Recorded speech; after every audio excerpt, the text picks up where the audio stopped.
Noong 2016, tumulong ka ba sa kampanya ni Secretary de Lima? Opo, sir.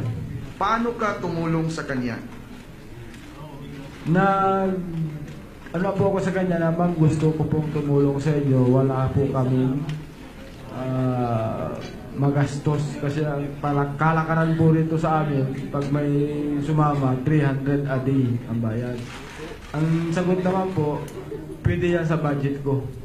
So, binigyan ka niya ng pera. Pinapunta po ako sa Maynila, sir, para kumuha ng pera. Magkano po yung binigay sa iyo? Unang bigay po sa akin, sir, is 30,000. Nung tumanggap ka ng 30,000, ano ang ginawa mo? Nagdala na rin po ako ng mga tarpaulins niya para ikabit namin sa bayan-bayan ng Pangasinan. So, nagkabit ka ng mga tarpaulins ni Secretary de Lima? Yes, sir. Aside nung kinabit mo yung mga tarpaulins ni Secretary de Lima, may iba ka bang kandidato na tinulungan? Meron po, sir. Kaya pakisabi kung sino yung mga kandidato na tinulungan mo. Dadalawa lang po sila, sir. Si Presidente Duterte sa Kasya. Anong tinutulong mo kay kandidato na Duterte nung panahon na yon? Yung sa Pangasinan po kasi may mga sako na kulay puti po, sir, na walang yung plain lang. Bibili kami ng isang quart na pintura, tapos isusulat lang naman namin both Duterte po President. Tapos sa taas kay Ma'am si Mr. President dito sa baba. Alam ba ni Secretary de Lima na ikaw ay nangangampanya at saka tumulong kay Duterte? Opo, sir. Yung huling hingi ko po, nung pumunta ko sa Manila, may suot akong bowler ni Presidente dito at saka dito sa paa. Pagkatapos, Nung nakita niya, pak, ginano niya ako. anong pak? Parang pinalo niya ako dito. Sinampal ka ni Ma'am de Lima? Yes, sir. Nung sinampal ka ni Ma'am de Lima, ano pong sagot mo at saka anong ginawa mo? Ang sabi niyang nakita kasi yung bowler, ba't shot mo yan? Eh, ito ang presidente ko eh. Ito ang idol namin sa Pangasinan. Sabi ko naman siya. Mag-idol ka rin lang, sinaulo pa. Sino sabi niyan? Si ma'am. Ang sagot ko naman po, sir, walang basagan ng trip.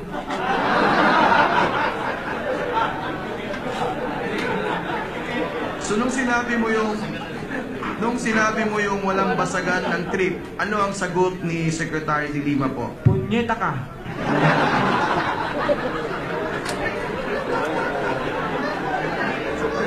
Order. Magandang umaga po sa inyo, Secretary. Good morning, Kara. Okay, Secretary, tungkol naman po dito sa kasong inihain laban kay Senator Laila de Lima. Paano niyo po matitiyak na magiging patas ang investigasyon and may expect po ba natin na maglalabas ng warrant of arrest para sa kanya? Well, katulad ng sabi ko, si Senator de Lima, palagi niya sinasabi na yung mga witnesses ng mga prosecution, puro mga paid yan, bayaran yan, mga tinuruan lang yan, tinakot. Pero kahit sang katiting na ebidensya, wala naman siyang pinipresenta. So at least kami, binibigyan niya namin ng pagkataon. We conducted the investigation. Pero hindi naman siya nagpa-participate. He did not even participate doon sa Congress. He was given all the time by the House of Representatives to participate. Wala man lang siyang pinadala doon. Kahit yung kanyang representative, he could have gone there and kung talagang inosente siya, dapat nagtanggol siya. But puro drama, puro appeal sa emotion ang ginagawa niya. But never presented a single shred of evidence para patunayan na hausyaw yung mga investigation ng Senado o ng House at saka yung ginagawang investigation ng Department of Justice. Okay. Pero sinabi niyo na rin po yung ebidensya. Kayo po ba, bukod po doon sa mga testimonya ng mga inmates sa Bilibid, meron pa po ba kayong iba pang ebidensya, documentary evidence, bank records or whatsoever na magpapatunay na talagang nakinabang itong si Senator De Lima dito sa drug trade? Meron kami ebidensya. Hindi lang sa kanya, pati doon sa mga kanyang mga kasamahan. Kina Ronnie Dayan. Anong klaseng Meron ebidensya po, kaming sir? bank records. Bank records. Bank records. Kailan niyo po ito ilalabas, sir? Pagsagot ni Secretary De Lima, may binigyan namin sila ng up to this time na malapit nang matapos. Actually, the next hearing would be, I think, on December 21. Pagsagot niya, isasagutin namin reply affidavit. Pag sinabi niya wala siyang natatanggap, then sasabihin namin, may natanggap ka, ganito. Alam mo, Sige po, sir. kaya lang kami nahuli. And this is one of the reasons why na-delay ang NBI filing was because as I've told in my previous press cons or previous statements, being a lawyer, a litigator for the past 44 years, 45 years, hindi ako nagpa-file ng house show na kaso. Ang gusto ko, airtight. Ang problema namin is that we have made some difficulties. There's some parang nagkakaroon ng stonewalling doon sa aming request sa AMLA, doon sa mga accounts na hinihingi namin sa kanila. Merong isang instance dyan sa Bilibid inmates. After the galugad on December 15, 2014, nag-request na gagad ang NBI on June 8, 2015 or 22 months ago. Hanggang ngayon, after 22 months, walang ginawa ang AMLA. Hindi nila, and up to now, although sumagot sila partially, hindi pa nila nakukumpleto.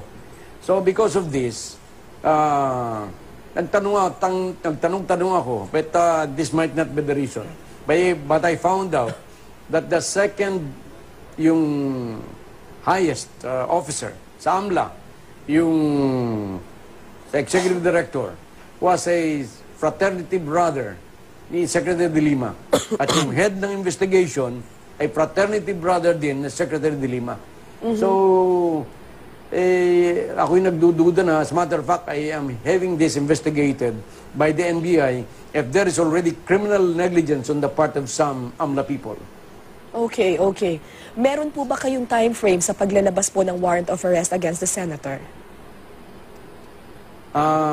Hindi po kami ang maglalabas ng warrant of arrest. As a matter of fact, ang aming job lamang po dito ay para malaman ng publiko, hindi po kami maaaring maglabas ng warrant of arrest sapagkat only courts could issue the warrant.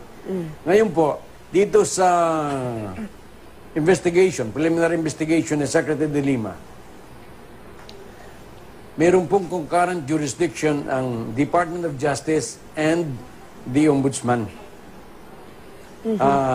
Pwede pong i-file ng mga complainant ang kanilang kaso sa Department of Justice, sa DOJ or sa Ombudsman. Ang pinili po nung iba, itong dito i-file sa amin sa Ombudsman, 4 po ito. Yung BACC case, yung case in the Director Lasala, itong sa NBI, 4 po itong mga naka-file sa amin. Opo.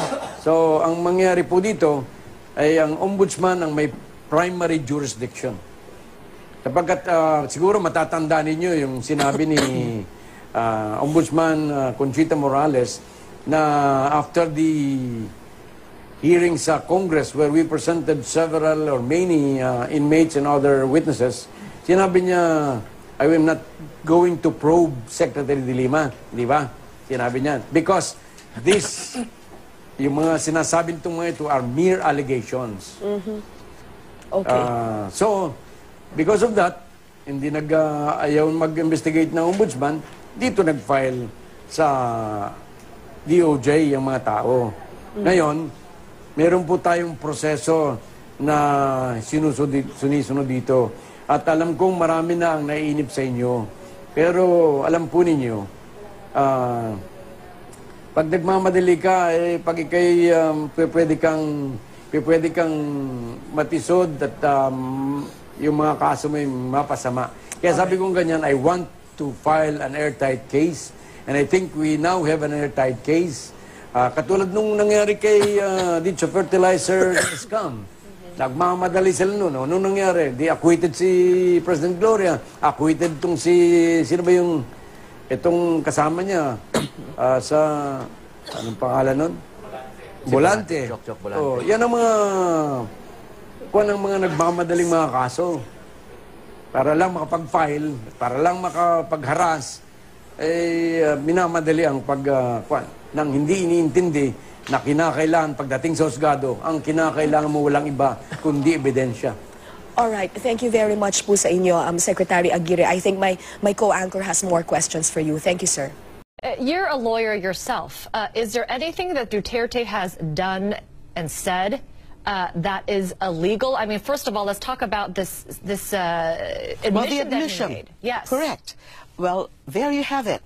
That's what I've been saying all along. That's what I've been, that's what I know all along. And that's what Mr. Cesar Matobato, the self-confessed hitman of the so-called Davao Death Squad, told us in the course of that Senate probe. So what are the consequences of such an admission? I mean, he's the president of the Philippines, but you have a leader here saying, listen, I took the law into my own hands as a mayor, and I was on a motorcycle and I killed suspects. There was no due process. So what does the law say about a leader of a country doing that in the Philippines? I should say that that is an impeachable offense. That is a culpable violation of the Constitution. That is betrayal of public trust, and that constitute high crimes, because these are mass murders. Mass murders certainly fall under the category of high crimes, and high crimes is a ground for impeachment under our Constitution. Good evening. I'm Laila de Lima, Senator of the Republic of the Philippines. I'm also a lawyer by training and profession. I used to head the Commission on Human Rights during the time of President Gloria Macapagal-Arroyo, and subsequently I was appointed as Justice Secretary of President Benigno S. Aquino III. I am perhaps most well known today for having invited upon myself the vendetta of the current President, Rodrigo Duterte. First, when I investigated the rampant killings in his city, Davao City, attributed to the so-called Davao Death Squad, and now as a senator, I initiated a Senate inquiry into the spate of extrajudicial killings, which targeted only, or which is targeting only, mostly poor and ordinary, small-time suspected drug pushers and drug users. And while conspicuously big-time drug pushers or drug lords are being spared or are not being allowed, or are being allowed to evade justice. And as the most outspoken critic of President Duterte, I am probably the most controversial and the most maligned or demonized public figure in our country today. But I shall keep fighting the good fight. Yes.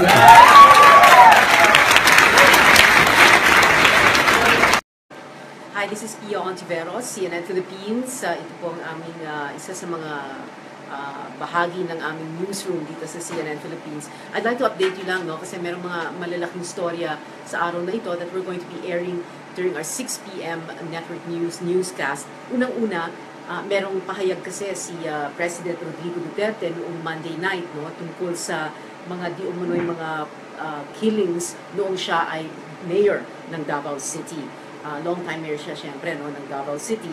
At agad-agad ay nag-react naman itong si Senator Laila de Lima. Of course, alam niyo, no, Senator de Lima is in the United States and she was interviewed by CNN and she was in Washington, D.C. at the time. At siyempre, ang sabi niya doon, impeachable daw ang offense na ito. Meaning, pwedeng ma-impeach si President Duterte. Alam niyo naman ang ibig sabihin ng impeachment, di ba? Ang impeachment nagsisimula, ang proseso nagsisimula sa House of Representatives at saka umaakyat kumbaga sa Senado o sa Senate. At yung Senate ang gumagawa ng isang trial o paglilitis at sila yung either nagko-convict or nag-clear sa taong nililitis sa isang impeachment trial. However, Senator De Lima is saying na itong pag-amin daw di umano ni President Duterte tungkol sa mga killings sa Davao City noong siya ay mayor ay impeachable offense. However, also, yung mga allies ni President Duterte, ang sinasabi nga nila, imposibleng impeachable ito dahil according to, for example, House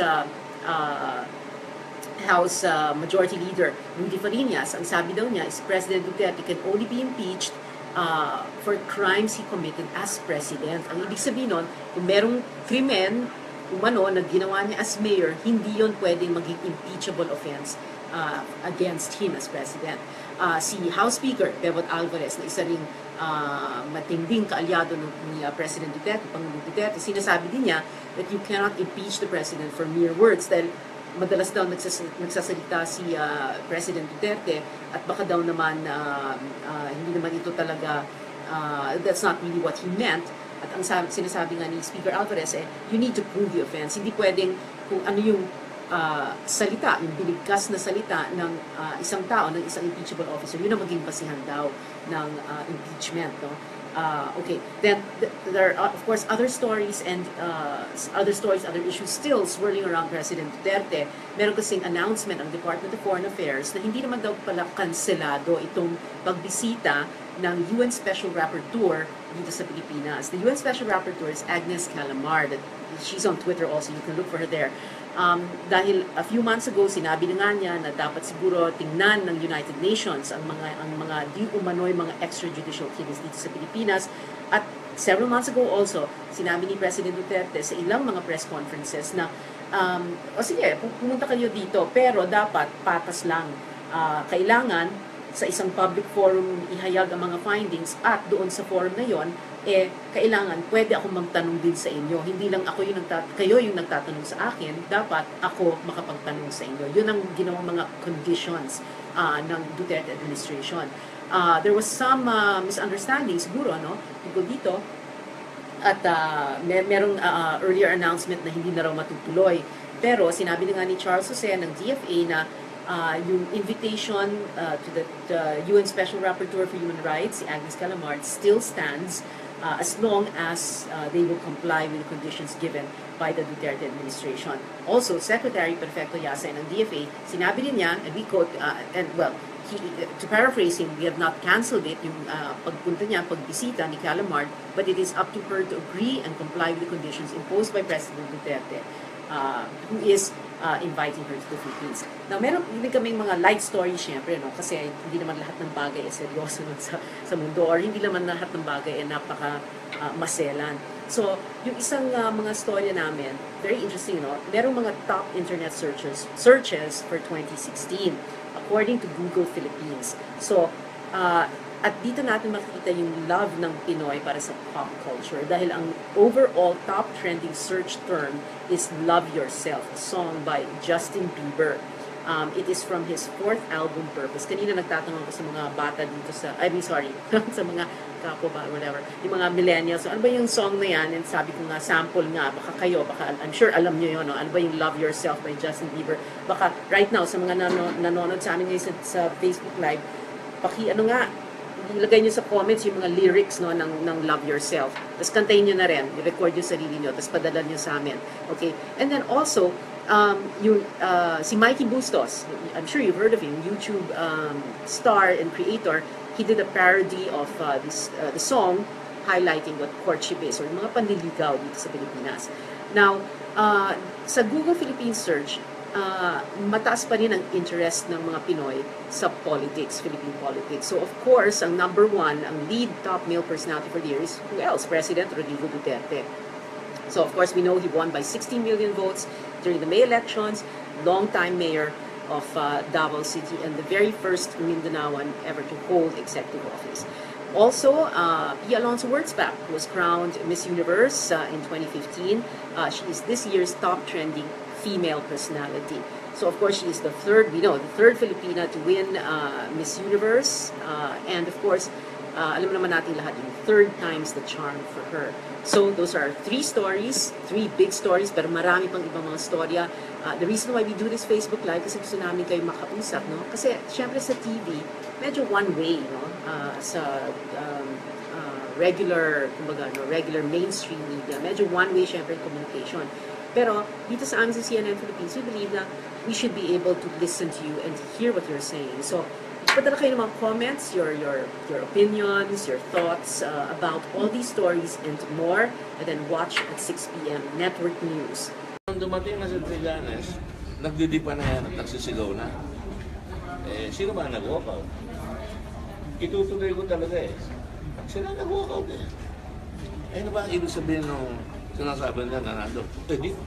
I-confront natin ang testigo. Dahil pagkakataon na. Very serious. Kidnapping with ransom na pinatay. Pinatay yung tao, hindi pa nakikita yung tao hanggang ngayon. At ang kasama na tinuturo ng NBI, hindi ito mga pulis, iba ang kasama niya. Pero siya, ang tinuturo niya, na binikti niya, at pag-testify laban sa kanya na hindi niya na makonfront siguro, natakot na siya, yung si Art Lascanos, sinabi niya, hindi ho kasama niyan. Ilang pulis ang nagsabi, sir, hindi pa ho kami pulis. Yung ibinibintang nila sa amin nangyari, hindi kami pulis. Marami ng kasinungalingan. Sobrang ang pasensya namin. Sabi ko, pagbigyan natin, nung sumobra na, lumakad, ano kang gagawin natin yan? Pero Senator, sabing ganyan nila, na sabi ni Senator Trillanes kanina, parang nagulantang daw kayo kasi you wanted the confrontation dahil in-expect niyo na hindi mapipinpoint ni Matubato yung mga witnesses. Pero nung witnesses mismo nagsabi na kilala nila si Matubato, so parang nataranta daw kayo. Ano nataranta doon? Ano ba sa akin? Dahil hindi daw ganun yung expectation. Wala akong expectation. Sinabi ko ba expectation? Isa kami expectation. Hindi kami magsasabo niyan. Hindi ko pinapatuloy ng ganyan tao. Sinasabi ko lang, naniniwala siya sa kanyang reality. Sapagkat ilang naguhulog, sila umiiwas. Tapos isisisi nila sa amin. Sino ba ang nagbigay sa kanila? Lahat sila. At tanongin ko nga kayo, sa 13 oras na naghiling kami kahapon, ilang beses ko nakikita si Trillanes na nagbababad doon. Ito lang sabihin ko, lahat ng tao, ultimo si General De La Rosa at lahat ng kapulisan at lahat ng mga senador naghintay from 9 o'clock hanggang gabi. Kaya nasa lumabas, nung dumating na yung mga pulis, naka-recess kami, tatawagin na siya, pinauwi na. Tapos darating siya, magpapagwapo na naman siya. Hey, come on. Luma na yan. Luma na. Gas-gas na si Trillanes. Will you apologize, sir, to Senator De Lima? There's nothing to apologize. They should apologize to the Senate. She is in danger of being censored by the Senate now. You should have seen Senator Lacson. I never saw him so mad. Namumula. Galit na galit. Sir, bakit at ang gusto niya, tigil na. Sinabi ko bang itigil? Takot ako. Itinigil ko. Sila nga nagsasabi sa akin, suspend na natin. Patuloy natin, dahil kawawa naman nakakaya doon sa mga pulis At sinabi ko, tatanungin kay mga pulis kung okay sila doon sa dapat gawin Hindi naman ito para kay Matubato Sila ang nagdala kay Matubato, nasunog sila kay Matubato. Yun ang problema nila. Papaniwalaan mo, sasabihin niya, ang pinatay niya, 50 at hanggang 1,000, tapos nagsisisi na raw siya. Tapos yung pala, ikinukubli niya na yung kanyang pinatay na si Macdom, kidnapping for ransom pala. Paghahanap buhay niya, tapos pinapalabas niya na siya ay pumatay ng isang terrorist. Malaking, seryoso yan. Sir, Niloloko mo ang Senado, niloloko mo ang tao. Sir, nasa transcript daw yun. Oo. So, wala ko concealment, sir?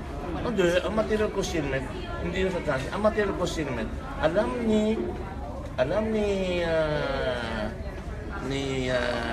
Senador De Lima na meron siya, di ba sabi niya, I'm sorry. Ilang beses sinabi, I'm sorry. I had it pala in my notes.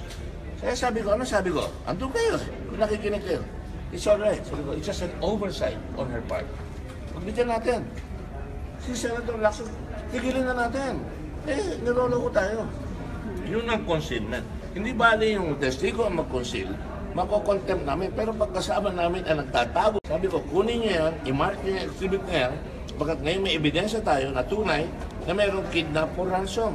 Lahat sinasabi ni Matubato. kidnapper ako, pumatay ko ng tao, kidnapper ako. Hindi naman talaga nagbabad doon sa issue na sinabi niya na siya ay may kasong kidnap or ransom. Hindi nababad doon eh. Ang nababad doon sa issue na terrorism pinatay nila, na binikti nila. Pero Senator, sabi ni Senator Trillanes, Mismo ni Mababago sa transcript. kayo daw mismo yung nagtanong. Hindi. Ang hinahabol ko yung okay, ilagay mo na, sabihin mo sa akin yan mahina ulo ko, sabihin mo na. Hindi ko naintindihan eh. Bakit ang hinahabol ko, yung terrorist angle eh. Pag pumatay ka ng tao, yung terrorist ang hahabulin mo. Ano pakilang ko kung may kidnap or ransom siya? Pero hindi nga sinabi na yung kidnap or ransom pala ay doon kay Macdom. Hindi niya sinasabi na mayroon palang kaso talaga. Kaya siya nagtatago. Ano sasabihin na? Tinago nila. Sino bang tumakbo? Kung naman natin patuloy yan lahat ng paputok nila. Sino bang tumakbo? Si De Lima. Sino bang umalis? Lahat kami na andon. Sino ang tumakbo? Sila. Pinauwi nila. Pinaalis nila. Alas 8 ng gabi, papasok na yung mga testigo. Yung mga pulis, umalis sila. Ba't naman kung papatuloy niya? Pero sir, sabi ni Senator De Lima, wala na daw siyang choice kagabi dahil masyado na siyang... Nakarisya talaga nagme-meltdown. Kakampi niya ba ako nung una?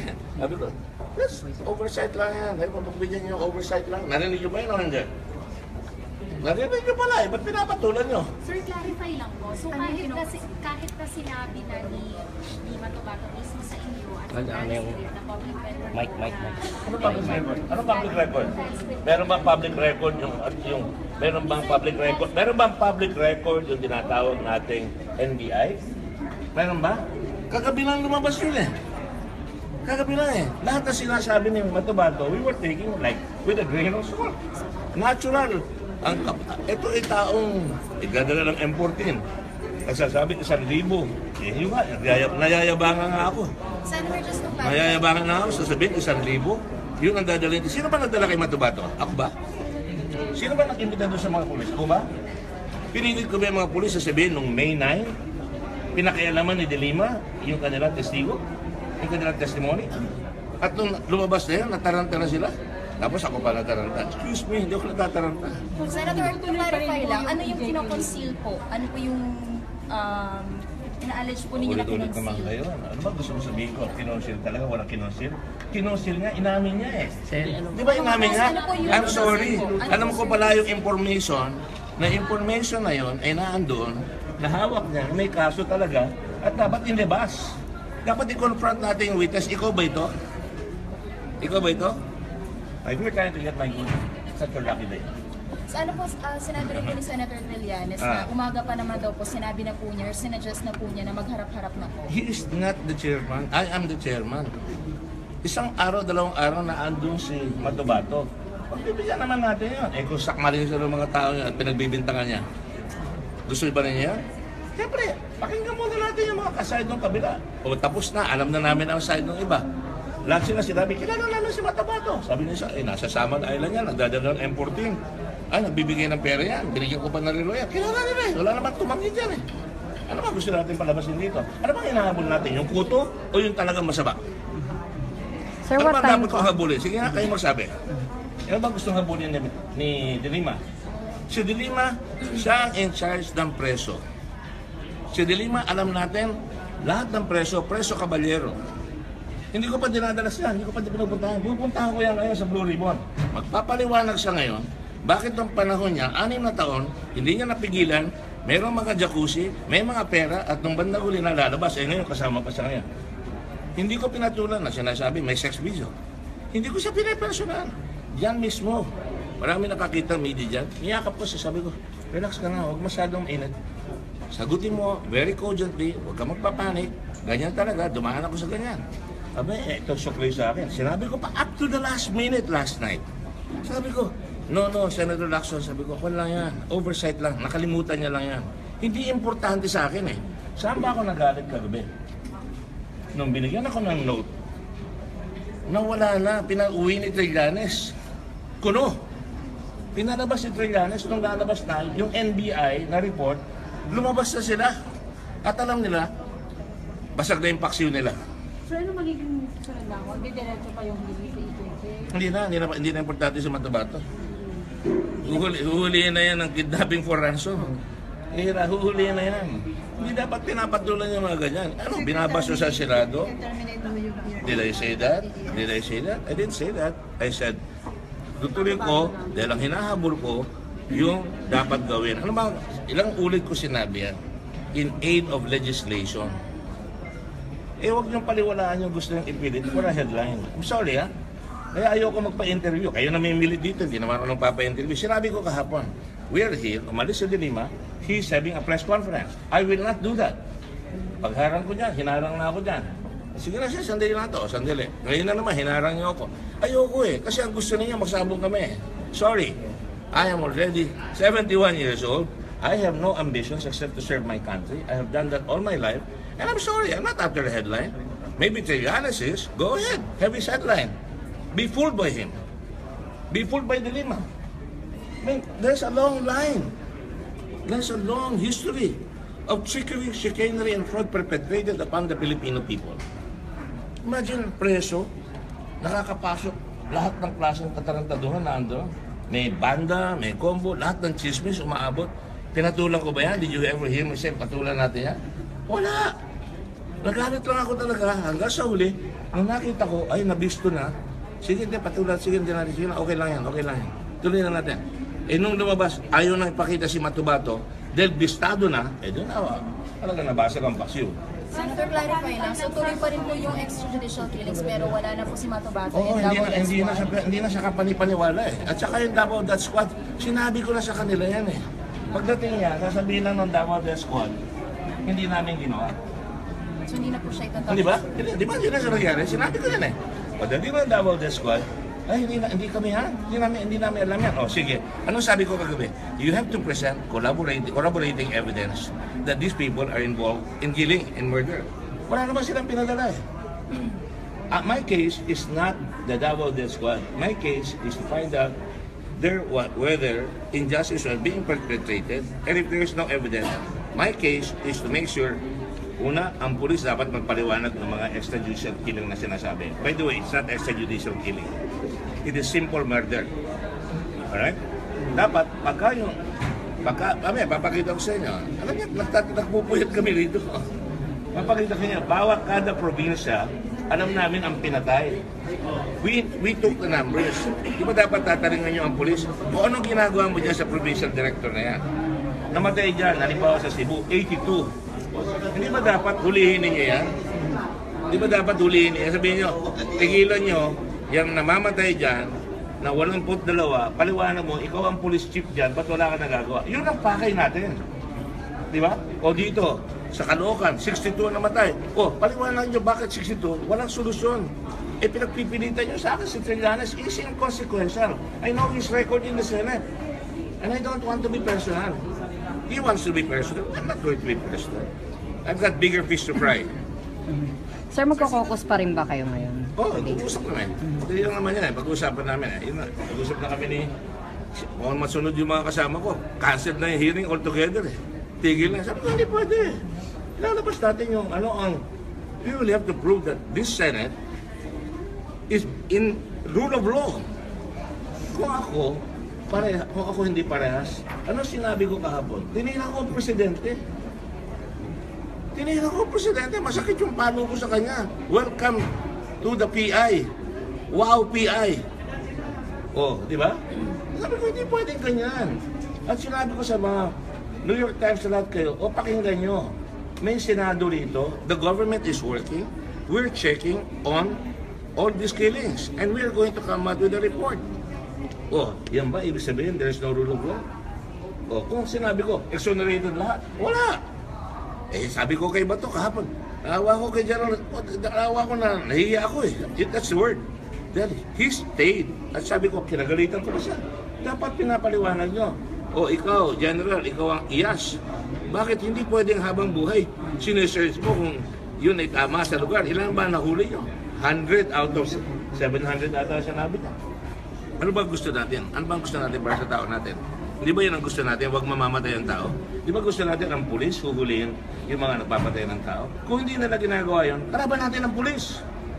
Kung hindi ginagawa ng pulis yun, Matubato is talagang para tayong niloko lang, tinapunan tayo ng exciting, Lahat yan, andun ako, mamatay, nagpapatay ako ng tao. Mas paniniwalaan natin, I took it with a grain of salt. I am a litigator. I'm a lawyer. I am not stupid. Maybe they think the rest of the people are stupid. Maybe they think they can fool all the people all the time. But not us, not the Senate. Sir, may tutuloy, sino pa pong ibitahan natin sa mga Ayun mga polis. Oo, meron nyo. Gusto mo, kutuloy ko si Matubato, sasabihin ko, dadalhin ko yung nanay. Kayo naglabas sa TV niya, nakita ko lang. Sabi yan, hininga kami ng ransom. Yung pumatay kay Macdon, hininga kami ng ransom. Oh, trabaho na ng pulis yun, hindi ko na trabaho yun. Alright? Sir, do you insist na kung kasama niyo na isuspend? Mas marami Ay, hindi. Alam mo, dito sa Senado, yung chairman, pinagbibigyan nila. Nakita naman yung sinabi ko, tutuloy ba natin ito? Gusto ko tapusin na ito. Saan ba kayo nakakita ng Senado na 13 hours on a committee? 13 hours! The day before, doon isang araw, it was about 6.5 hours. Seryoso kami rito, hindi kami naglulukuhan. Yung bang i-reward nyo sa akin na pag-aawain nyo kami, sasabihin namin, oh, papatulan ko si Trillanes. Hindi ko papatulan si Trillanes. He's not out there to prove the truth. He's out there for his publicity. Hindi, bahala siya. Okay sa akin. Sir, you want the hearing to continue, pati po ba dun sa BDS? Yes. Meron na kami. Wala naman na-prove eh. Wala na-prove eh. You all heard them. Sabi ko, ilang pulis sabi, Sir, hindi pa naman ako pulis, paano naman ako makakapatay ng tao dyan? Sir, wala kami dyan. Sir, Matubato is based in Samar. Actually, hindi nyo alam. Tinatawagan ko si Mayor Roncalan kung buhay pa eh. Pari yun eh. Doon siya nagsimula eh. Pero sir, paano nyo ipo-pursue yun sa DDS kung sa tingin nyo non-existent? Hindi na, wala na. I have to pursue. I have to make a decision. That's pursuing it. Ang sasabihin ko, there's no proof. And therefore, if there is proof, I will follow through. Ang hirap sa kanila, they conclude. Hindi pa nyo napapansin pag nag-cross-examine sila. Concluded na eh. Patingnan nyo. Ayan, napatunayan ko na. Natatawa ako, gusto mag-abogado nitong na-train natin na sundalo kanin eh. Pero mo, I'm sorry, I take that back. Minsan eh, pati ako nasasama tuloy dyan sa ganyan eh. Alam ninyo, pag gusto mo mag-abogado, you don't say, oh, ito ang pinoprove ko, maniwala ka na, yan ang mangyayari. Hindi, he did not prove anything. He believes what he wants to believe. He lives in his own reality. He cannot do that. Ha? Kilala mo naman, Estong, si Trillanes, di ba? Idol mo yun. Ano ba? Ala, hindi na naman ako nakapagtrabaho doon. Hindi talaga. Ay ayaw ko na makipag-usap eh. Sige. Ako, ito na naman tayo. Come on. Did I do anything wrong? She should apologize to me because I was liberal with her. All the while. Totally liberal. Did I say stop it? Did I say no more? What did you hear me? Go on, go ahead. I'm sorry, I'm exhausted. Oh, they're giving you their minutes. Go ahead. Sir, pinagtulungan din niyo daw. Sa panaginip nila. Secretary of Justice, pagtutulungan. Natataka nga ako kung paano nga nangyari yan eh. So walang sorry po? Walang sorry po? Hindi ako sorry ang walang kasalanan. Sila dapat ang mag-sorry sa Senado. Mag-sorry sila for what? Unparliamentary conduct. Unparliamentary conduct. Yes, unbecoming a senator. We are truthful to one another. If you cannot be truthful to your own colleagues, if you try to mislay the investigation, you should be liable. You should be sorry. So yung parliamentary Oo, ilan po na yung bitag mo? Yes. Nakagating ko yan. Yes. You are responsible for everything that you say or do. yung walk-ups are unparliamentary. Unparliamentary din. Anong discipline pwede sa Tanangin nyo sa Senate President. Would you recommend it to the Senate? No, I will not. Papatulang ko pa yan. Napalalakihin ko pa. Hindi na. Malaki na sila masyado. Okay? Okay, sir. Thank you! Sorry!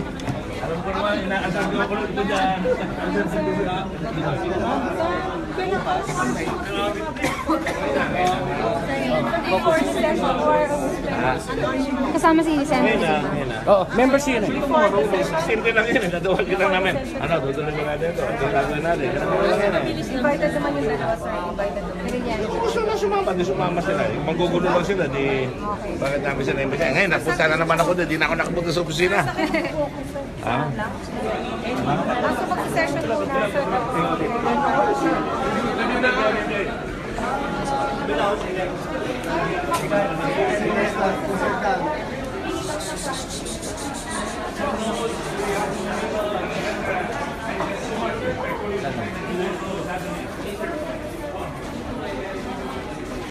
Walang extrajudicial killing sa Pilipinas. Ito ay ayon sa inilabas na resulta ng investigasyon ng Department of Interior and Local Government ngayong araw kaugnay sa umano'y human rights violation ng mga pulis sa isinasagawang operasyon kontra iligal na droga.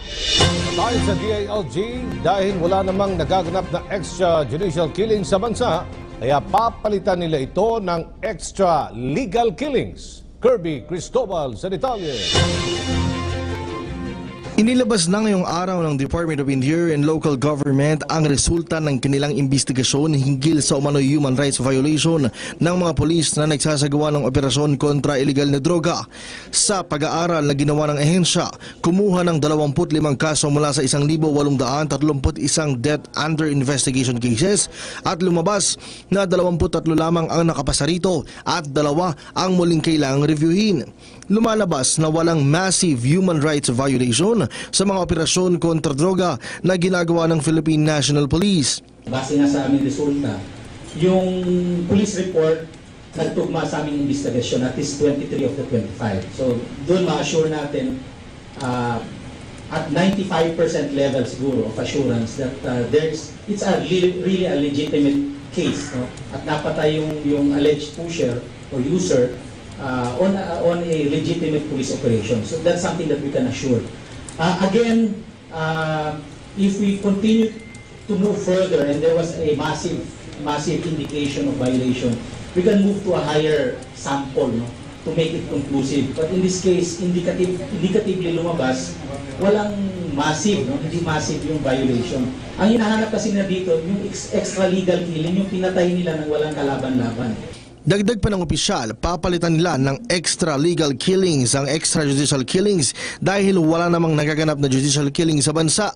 Ang ELK kasi judicial killing, which is death penalty, and self-killing by virtue of self-defense, that's also legal killing. So we're using legal killing as the term, and consistently we will tell the Philippine National Police and other government agencies never to use ELK lang. Ibinahagi rin ng ahensya na parehong 5% in casualties sa illegal drugs operations ng Aquino Administration at Duterte Administration. Ang pagkakaiba lamang, sa loob ng 3 buwan ay nakagawa na ang Duterte Administration ng mahigit 30,000 operasyon, malayo sa 6 na buwan ni Pinoy na meron lamang mahigit 2,000 operasyon. Irirekomenda rin ng DILG na magkaroon ng PNP manuals, seminars at gumamit ng body cameras sa mga operasyon kontra illegal na droga ang mga pulis. Kailangan may body cam. It may not be in all operations, but at least on a random basis, if there's a body camera during police operations, at least makikita natin na talagang legitimate yung operation at napatay nila yung alleged criminal or pusher for that matter dahil lumaban. Kasi kung nakita sa body camera na hindi lumaban, medyo sabit talaga yan. Kaya, yun ang hihingin namin kasi hindi ko alam kung kasama yun sa budget for 2017, but because this is something that we have to recommend. Nag-evolve na sa Pilipinas yung consciousness of human rights. Not everybody understands human rights. Akala nila pag pinatay ng kapitbahay, yung isang kapitbahay, human rights na.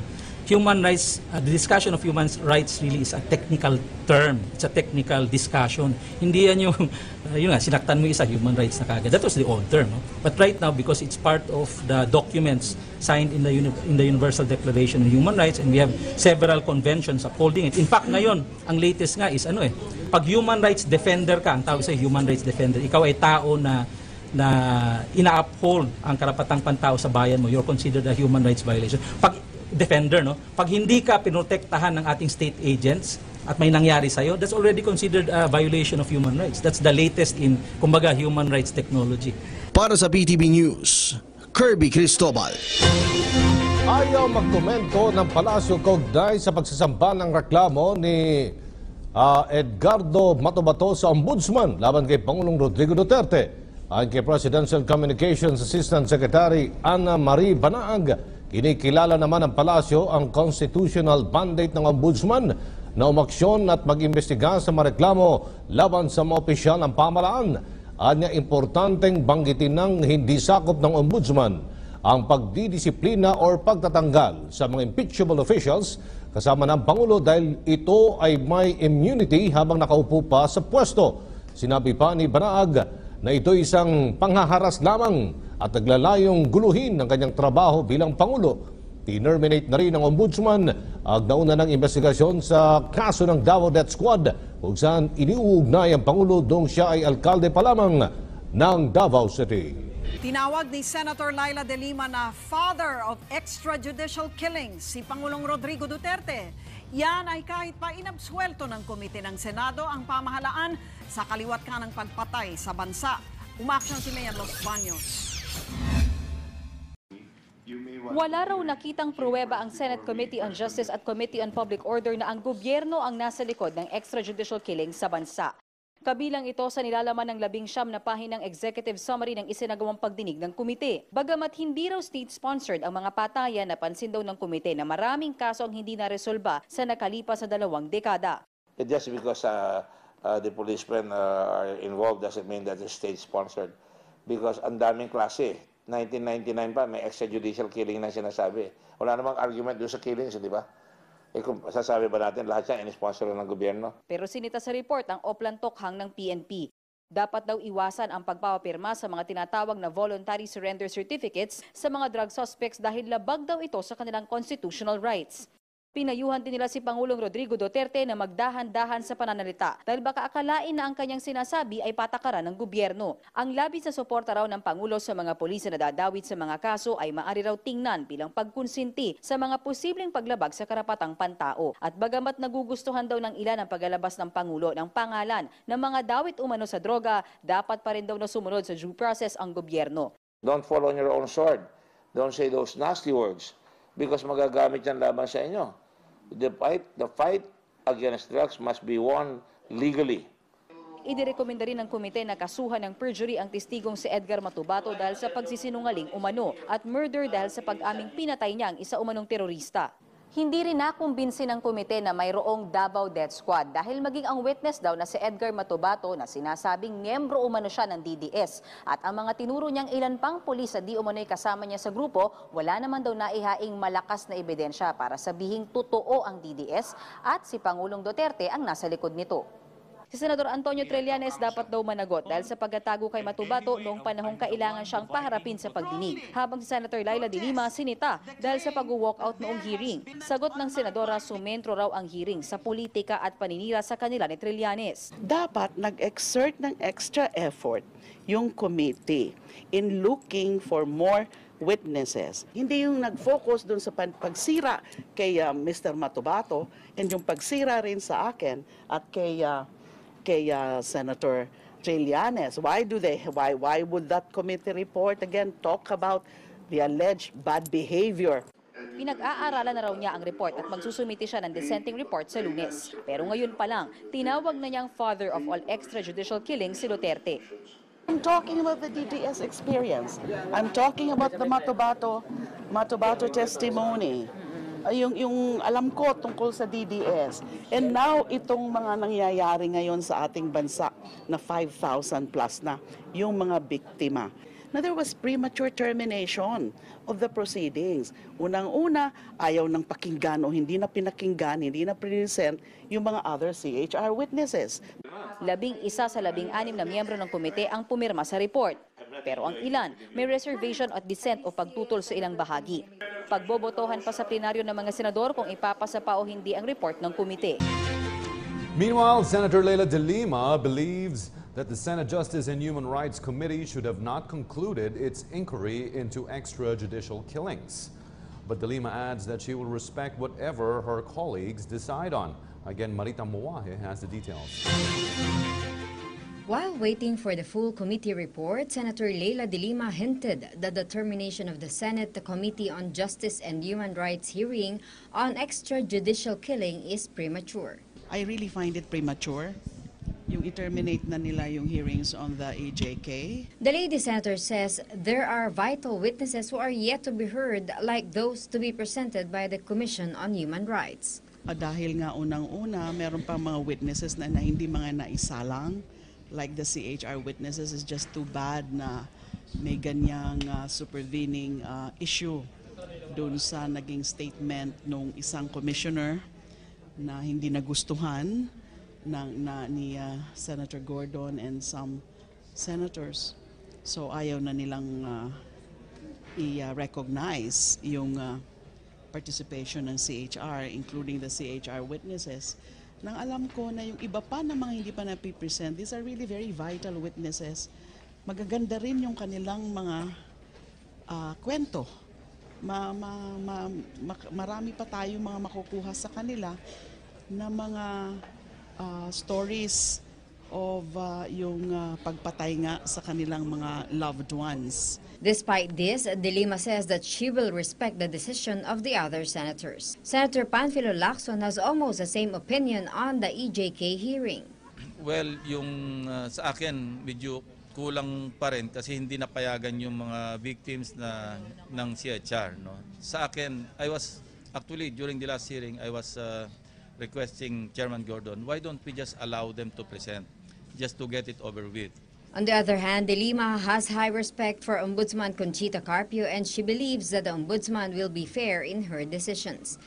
Kung sakasakaling merong finding ng DOJ, merong recommendation na sampahan talaga ako ng kaso, then dadaan yan sa Ombudsman and the Ombudsman will do its own independent verification. On the issue of Kerwin Espinosa, Senator De Lima reiterated that she do not know Kerwin nor any of the Espinosas. Yan na namang Kerwin Espinosa na yan. Tingnan nyo yan. So, kung ako na naman ang tinuturo nila ng Kerwin Espinosa na yan, na hindi ko naman talaga yan kilala, in spite of that so-called photograph na hindi ko naman talaga matandaan yun kung talagang na-meet ko siya noon, hindi ko siya kilala. So sigurado, may kapalit na naman yan, immunity na naman yan. De Lima says that she will come out with a statement on the 5 DOJ witnesses in the House hearing on the illegal drugs at the New Bilibid prison who was pending application for clemency. I will issue a statement on that. For PTV News, Marita Moahe. Kung talagang kung buhay pa pari yun doon siya nagsimula Pero sir, paano nyo ipo-pursue yun sa DDS kung sa tingin nyo not existed? Hindi na, wala na. I have to pursue, I have to make a decision. That's pursuing it. Ang sasabihin ko, there's no proof, and therefore, if there's proof, I will follow through. Ang hirap sa kanila, they conclude. Hindi pa niya napapansin pag nag-cross-examine sila. Concluded na patingnan nyo. Ayan, napatunayan ko na. Natatawa ako, gusto mag-abogado nitong na-train natin na sundalo kanin Pero mo, I'm sorry, I take that back. Minsan pati ako nasasama tuloy dyan sa ganyan Alam ninyo, pag gusto mo mag-abogado, you don't say, ito pinoprove ko, maniwala ka na.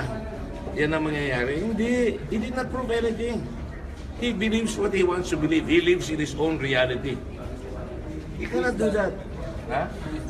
Kilala mo naman si Tracy Trillanes, di ba? Idol mo yun. Ano ba? Hindi na naman ako nakapagtrabaho doon. Hindi talaga. Ay ayoko na makipag-usap Sige. Ako, ito na naman tayo. Come on. Did I do anything wrong? She should apologize to me because I was liberal with her. All the while. Totally liberal. Did I say stop it? Did I say no more? What did you hear me? Go on. I'm sorry, I'm exhausted. They're giving you their minutes. Go ahead. Sir, pinagtulungan din niyo daw. Opo, sabi nga. Sa panaginip nila. Secretary of Justice, pagtutulungan. Natataka nga ako, paano nga nangyari yan So walang sorry. Hindi ako sorry, ang walang kasalanan. Sila dapat ang mag-sorry sa Senado. Mag-sorry sila for what? Unparliamentary conduct. Unparliamentary conduct. Yes, unbecoming a senator. We are truthful to one another. If you cannot be truthful to your own colleagues, if you try to mislay the investigation, you should be liable. You should be sorry. So yung parliamentary. Oo, alam ko na yung bitag mo. Yes. Nakagating ko yan. Yes. You are responsible for everything that you say or do. Yung walk-outs are unparliamentary. Unparliamentary din. Therefore, anong decision pwede sa Tanangin nyo sa Senate President. Would you recommend it to the Senate? No, I will not. Papatulong ko pa yan. Napalalakihin ko pa. Hindi na. Malaki na sila masyado. Okay? Okay, sir. Thank you! Sorry! Alam ko naman, inaasal ko ako ito dyan.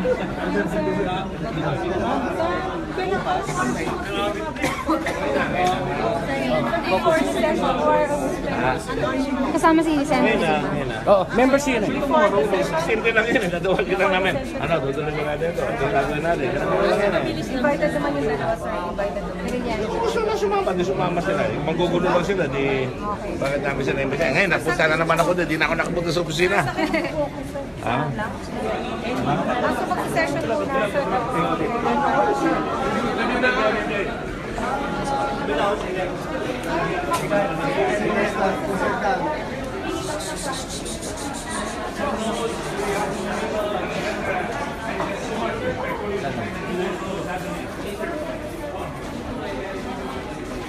Walang extrajudicial killing sa Pilipinas. Ito ay ayon sa inilabas na resulta ng investigasyon ng Department of Interior and Local Government ngayong araw kaugnay sa umano'y human rights violation ng mga pulis sa isinasagawang operasyon kontra iligal na droga. Dahil sa DILG, dahil wala namang nagaganap na extrajudicial killing sa bansa, kaya papalitan nila ito ng extra legal killings. Kirby Cristobal sa detalye. Inilabas na ngayong araw ng Department of Interior and Local Government ang resulta ng kanilang investigasyon hinggil sa umano'y human rights violation ng mga pulis na nagsasagawa ng operasyon kontra iligal na droga. Sa pag-aaral na ginawa ng ehensya, kumuha ng 25 kaso mula sa 1,831 death under investigation cases at lumabas na 23 lamang ang nakapasa rito at 2 ang muling kailangang reviewin. Lumalabas na walang massive human rights violation sa mga operasyon kontra droga na ginagawa ng Philippine National Police. Base nga sa aming resulta, yung police report nagtugma sa aming investigasyon at least 23 of the 25. So doon ma-assure natin at 95% level siguro of assurance that it's a really a legitimate case, no? At napatay yung alleged pusher or user on a legitimate police operation. So that's something that we can assure. Again, if we continue to move further and there was a massive indication of violation, we can move to a higher sample, no, to make it conclusive. But in this case, indicatively lumabas, walang massive, no, hindi massive yung violation. Ang hinahanap kasi na dito, yung extra legal killing, yung pinatay nila nang walang kalaban-laban. Dagdag pa ng opisyal, papalitan nila ng extra legal killings ang extrajudicial killings dahil wala namang nagaganap na judicial killing sa bansa. Ang ELK kasi judicial killing, which is death penalty, and killing by virtue of self-defense, that's also legal killing. So we're using legal killing as the term, and consistently we will tell the Philippine National Police and other government agencies never to use ELK lang. Ibinahagi rin ng ahensya na parehong 5% in casualties sa illegal drugs operations ng Aquino Administration at Duterte Administration. Ang pagkakaiba lamang, sa loob ng 3 buwan ay nakagawa na ang Duterte Administration ng mahigit 30,000 operasyon, malayo sa 6 na buwan ni Pinoy na meron lamang mahigit 2,000 operasyon. Irirekomenda rin ng DILG na magkaroon ng PNP manuals, seminars at gumamit ng body cameras sa mga operasyon kontra illegal na droga ang mga pulis. Kailangan may body cam. It may not be in all operations, but at least on a random basis, if there's a body camera during police operations, at least makikita natin na talagang legitimate yung operation at napatay nila yung alleged criminal or pusher for that matter dahil lumaban. Kasi kung nakita sa body camera na hindi lumaban, medyo sabit talaga yan. Kaya, yun ang hihingin namin kasi hindi ko alam kung kasama yun sa budget for 2017, but because this is something that we have to recommend. Nag-evolve na sa Pilipinas yung consciousness of human rights. Not everybody understands human rights. Akala nila pag pinatay ng kapitbahay, yung isang kapitbahay, human rights na. Human rights, the discussion of human rights really is a technical term. It's a technical discussion. Hindi yan yung, sinaktan mo isa, human rights na kagad. That was the old term. No? But right now, because it's part of the documents signed in the Universal Declaration of Human Rights, and we have several conventions upholding it. In fact, ngayon, ang latest nga is pag human rights defender ka, ang tawag sa human rights defender, ikaw ay tao na ina-uphold ang karapatang pantao sa bayan mo, you're considered a human rights violation. Pag hindi ka pinotektahan ng ating state agents at may nangyari sa'yo, that's already considered a violation of human rights. That's the latest in, kumbaga, human rights technology. Para sa PTV News, Kirby Cristobal. Ayaw magkomento ng Palasyo kaugnay sa pagsasamba ng reklamo ni Edgardo Matubato sa Ombudsman laban kay Pangulong Rodrigo Duterte. Ayon kay Presidential Communications Assistant Secretary Ana Marie Banaag, kinikilala naman ng Palasyo ang constitutional mandate ng Ombudsman na umaksyon at mag-imbestiga sa mga reklamo laban sa mga opisyal ng pamahalaan. Anya importanteng banggitin ng hindi sakop ng Ombudsman ang pagdidisiplina o pagtatanggal sa mga impeachable officials kasama ng Pangulo dahil ito ay may immunity habang nakaupo pa sa pwesto. Sinabi pa ni Banaag na ito isang panghaharas lamang at naglalayong guluhin ng kanyang trabaho bilang Pangulo. Tinerminate na rin ng Ombudsman ang nauna ng investigasyon sa kaso ng Davao Death Squad kung saan iniuugnay ang Pangulo dong siya ay alkalde pa lamang ng Davao City. Tinawag ni Senator Laila De Lima na father of extrajudicial killings si Pangulong Rodrigo Duterte. Yan ay kahit pa inabsuelto ng komite ng Senado ang pamahalaan. Song by Justin Bieber. It is from his 4th album, Purpose. Kanina nagtatanong ko sa mga bata dito sa sa mga kapo ba, whatever, yung mga millennials. So, ano ba yung song na yan? And sabi ko nga, sample nga, baka kayo, I'm sure alam nyo yun, no? Ano ba yung Love Yourself by Justin Bieber? Baka right now, sa mga nanonood sa amin ngayon sa Facebook Live, ilagay nyo sa comments yung mga lyrics ng Love Yourself. Tapos kantayin nyo na rin, i-record yung sarili nyo, tapos padala nyo sa amin. Okay? And then also, si Mikey Bustos, I'm sure you've heard of him, YouTube star and creator. He did a parody of the song highlighting what courtship is or mga panliligaw dito sa Pilipinas. Now, sa Google Philippines search, mataas pa rin ang interest ng mga Pinoy sa politics, Philippine politics. So of course, ang number one, ang lead top male personality for the year is who else? President Rodrigo Duterte. So of course, we know he won by 16 million votes during the May elections, longtime mayor of Davao City and the very first Mindanaoan ever to hold executive office. Also, Pia Alonso Wurzbach was crowned Miss Universe in 2015. She is this year's top trending female personality. So of course, she is the third Filipina to win Miss Universe. And of course, alam naman natin lahat yung third time's the charm for her.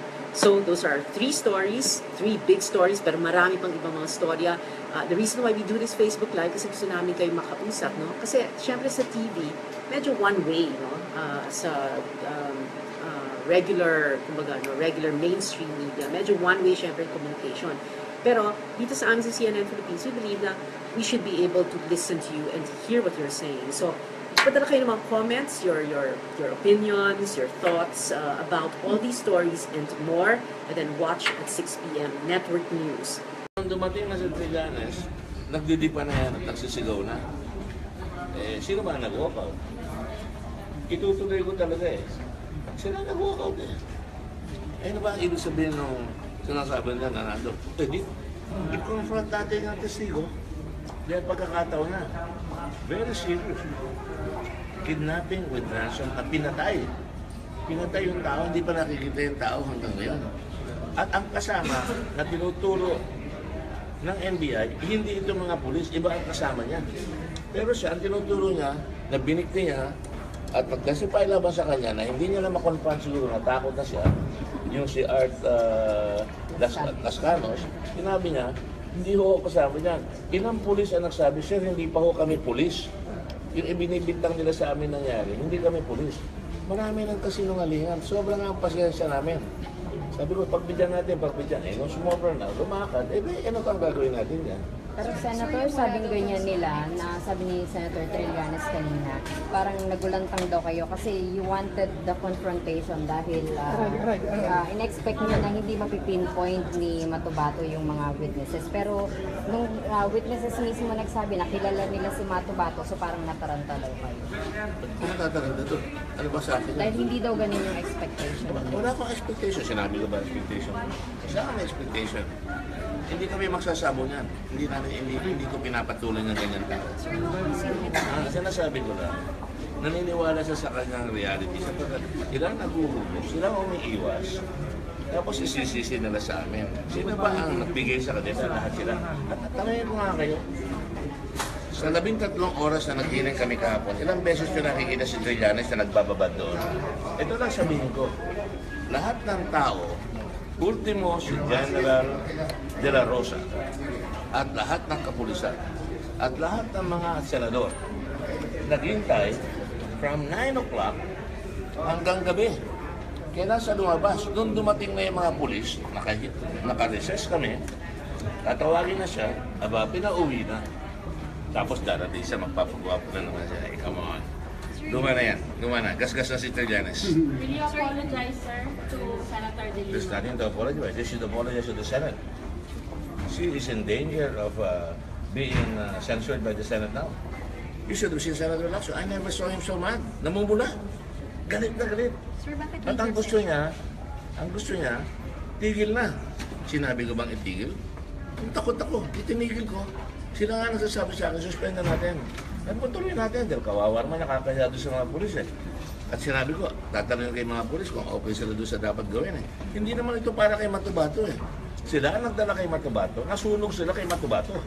Yun ang problema nila. Papaniwalaan mo, sasabihin niya, ang pinatay niya, 50 at hanggang 1,000, tapos nagsisisi na raw siya. Tapos yung pala, ikinukubli niya na yung kanyang pinatay na si Macdom, kidnapping for ransom pala. Paghahanap buhay niya, tapos pinapalabas niya na siya ay pumatay ng isang terrorist. Malaking, seryoso yan. Niloloko mo ang Senado, niloloko mo ang tao. Sir, nasa transcript daw yun. Oo. So, wala nang concealment, sir? Hindi, ang material concealment, hindi yung sa transcript. Ang material concealment, alam ni Senador De Lima na meron siya, di ba sabi niya, I'm sorry. Ilang beses sinabi, I'm sorry. I had it pala in my notes. Kaya sabi ko, ano sabi ko? Andun kayo, kung nakikinig kayo. It's alright. Sabi ko, it's just an oversight on her part. Pagbigyan natin. Si Senator Lacson, tigilin na natin. Niloloko tayo. Yun ang concealment. Hindi bali yung testigo ang mag-conceal. Mako-contempt namin, pero pagkasama namin ang nagtatago. Sabi ko, kunin niyo yan, i-mark niyo yung exhibit na yan, pagkat ngayon may ebidensya tayo na tunay na mayroong kidnap for ransom. Lahat sinasabi ni Matubato, kidnapper ako, pumatay ko ng tao, kidnap for ransom. Hindi naman talaga nagbabad doon sa issue na sinabi niya na siya ay may kasong kidnap for ransom. Hindi nababad doon eh. Ang nababad doon sa issue na terrorism pinatay nila, na binikti nila. Pero Senator, sabi ni Senator Trillanes, kayo daw mismo yung nagtanong. Hindi. Ang hinahabol ko yung okay, ilagay mo na, sabihin mo sa akin yan mahina ulo ko, sabihin mo na. Hindi lang naintindihan eh. Pagkat ang hinahabol ko, yung terrorist angle eh. Pag pumatay ka ng tao, yung terrorist ang hahabulin mo. Anong pakilang ko kung may kidnap for ransom siya? Pero hindi nga sinabi na yung kidnap for ransom pala, doon kay Macdom. Hindi niya sinasabi na mayroon palang kaso talaga. Kaya siya nagtatago. Ano sasabihin na? Tinago nila. Sino bang tumakbo? Kung naman natin patuloy niyan lahat ng paputok nila. Sino bang tumakbo? Si De Lima. Sino bang umalis? Lahat kami na andun. Sino ang tumakbo? Sila. Pinauwi nila. Pinaalis nila. Alas 8 ng gabi, papasok na yung mga testigo. Yung mga pulis, umalis sila. Ba't naman kung papatuloy niya? Pero sir, sabi ni Senator De Lima, wala na daw siyang choice kagabi dahil masyado na siyang... Nagkaroon siya talagang nagme-meltdown. Kakampi niya ba ako Una yan. Sabi ko, yes, oversight lang yan. Ay, pagbigyan niyo oversight lang. Narinig niyo ba yun o hindi? Narinig niyo pala eh. Ba't pinapatulan niyo? Sir, clarify lang po. So kahit na sinabi na ni Matubato mismo sa inyo at na public record. Mike. Ano public record? Ano public record? Meron bang public record meron bang public record yung tinatawag nating NBI? Meron ba? Kagabi lang lumabas yun eh. Kagabi lang eh. Lahat na sinasabi ni Matubato, we were taking like with a grain of salt. Natural. Ito ay taong igdadala ng M14. Nagsasabi 1,000. Eh, yun nga, nayayabangan nga ako. Senator, just to clarify. Nayayabangan nga ako, sasabihin 1,000. Yun ang dadalhin. Sino ba nagdala kay Matubato? Ako ba? Sino ba nag-imbita doon sa mga pulis? Ako ba? Pinilit ko ba yung mga pulis sasabihin nung May 9, pinakialaman ni De Lima yung kanilang testigo, yung kanilang testimony. At nung lumabas na yan, nataranta na sila. Tapos ako pa nataranta. Excuse me, hindi ako natataranta. Senator, to clarify lang, ano yung kinoconceal po? Ano po yung ina-allege po ninyo na Ulit-ulit naman kayo. Ano ba gusto mo sabihin ko? Kinonceal talaga? Walang kinonceal? Kinonceal nga, inamin niya eh. Di ba inamin niya? I'm sorry. Alam ko pala yung information. Noong 2016, tumulong ka ba sa kampanya ni Secretary Lima? Opo, sir. Paano ka tumulong sa kanya? Ano po ako sa kanya naman, gusto ko pong tumulong sa inyo. Wala po kaming magastos kasi kalakaran po rito sa amin pag may sumama 300 a day ang bayad. Ang sagot naman po, pwede yan sa budget ko. So binigyan ka niya ng pera? Pinapunta po ako sa Maynila, sir, para kumuha ng pera. Magkano po yung binigay sa iyo? Unang bigay po sa akin, sir, is 30,000. Nung tumanggap ka ng 30,000, anong ginawa mo? Nagdala na rin po ako ng mga tarpaulins niya para ikabit namin sa bayan-bayan ng Pangasinan. So, nagkabit ka ng mga tarpaulins ni Secretary De Lima? Yes, sir. Aside nung kinabit mo yung mga tarpaulins ni Secretary De Lima, may iba ka bang kandidato na tinulungan? Meron po, sir. Kaya pakisabi kung sino yung mga kandidato na tinulungan mo. Dadalawa lang po sila, sir. Si Presidente Duterte sa Kasya. Anong tinutulog mo kay kandidato na Duterte nung panahon na yon? Yung sa Pangasinan po kasi may mga sako na kulay puti po, sir, na walang yung plain lang. Bibili kami ng 1 quart na pintura, tapos isusulat lang naman namin both Duterte po President. Tapos sa taas kay Ma'am si Mr. President dito sa baba. Alam ba ni Secretary De Lima na ikaw ay nangangampanya at saka tumulong kay Duterte? Opo, sir. Yung huling hingi ko po, nung pumunta ko sa Manila, may suot akong bowler ni Presidente dito at saka dito sa paa. Pagkatapos, nung nakita niya, pak, ginano niya ako. Anong pak? Parang pinalo niya ako dito. Sinampal ka ni Ma'am De Lima? Yes, sir. Nung sinampal ka ni Ma'am De Lima, anong pong sagot mo at saka anong ginawa mo? Ang sabi niyang nakita kasi yung bowler, ba't suot mo yan? Ito ang presidente ko, ito ang idol namin sa Pangasinan. Sabi ko naman siya. Mag-idol ka rin lang, kiraulo pa. Sino sabi niyan? Si Ma'am. Ang sagot ko naman po, sir, walang basagan ng trip.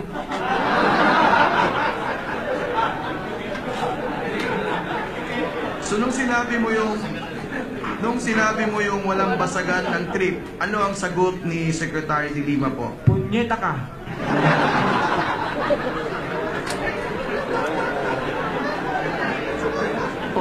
Order. Magandang umaga po sa inyo, Secretary. Good morning, Kara. Okay, Secretary, tungkol naman po dito sa kasong inihain laban kay Senator Laila De Lima, paano niyo po matitiyak na magiging patas ang investigasyon and may expect po ba natin na maglalabas ng warrant of arrest para sa kanya? Well, katulad ng sabi ko, si Senator De Lima, palagi niya sinasabi na yung mga witnesses ng mga prosecution, puro mga paid yan, bayaran yan, mga turuan, tinuruan lang yan, tinakot. Pero kahit sang katiting na ebidensya, wala naman siyang pinipresenta. So at least kami, binibigyan niya siya namin ng pagkataon. We conducted the investigation. Pero hindi naman siya nagpa-participate. He did not even participate doon sa Congress. He was given all the time by the House of Representatives to participate. Wala man lang siyang pinadala doon. Kahit yung kanyang representative, he could have gone there and kung talagang inosente siya, dapat nagtanggol siya. But puro drama, puro appeal sa emotion ang ginagawa niya. But never presented a single shred of evidence para patunayan na hausyaw yung mga investigation ng Senado o ng House at saka yung ginagawang investigation ng Department of Justice. Okay.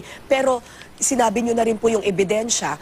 Kayo po ba, bukod po doon sa mga testimonya ng mga inmates sa Bilibid, meron pa po ba kayong iba pang ebidensya, documentary evidence, bank records or whatsoever na magpapatunay na talagang nakinabang itong si Senator De Lima dito sa drug trade?